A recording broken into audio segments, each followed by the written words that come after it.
একদিন লিলি নামক মেয়েটির উপরে বিজলি পড়ে, যার কারণে তার ভিতরে এমন একটি ক্ষমতা চলে আসে যে ক্ষমতার কারণে যখনই বৃষ্টি হতো তখনই লিলি অদৃশ্য হতে পারত।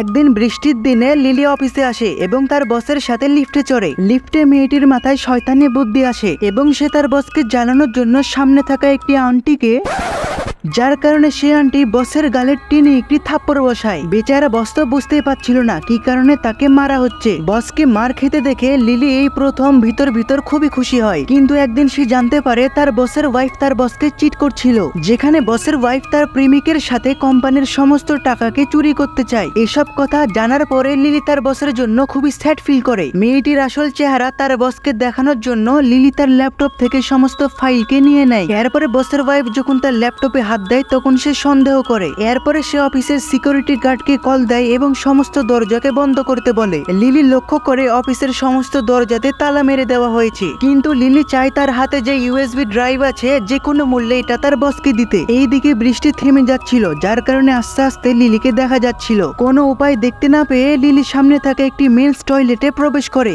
কিন্তু দুর্ভাগ্যবশত সেই টয়লেটে তার বস ছিল এবং তার বস তাকে জিজ্ঞেস করে, এই মেয়ে তুমি এখানে কি করছো? নেক্সট পার্ট চাইলে সাবস্ক্রাইব করো।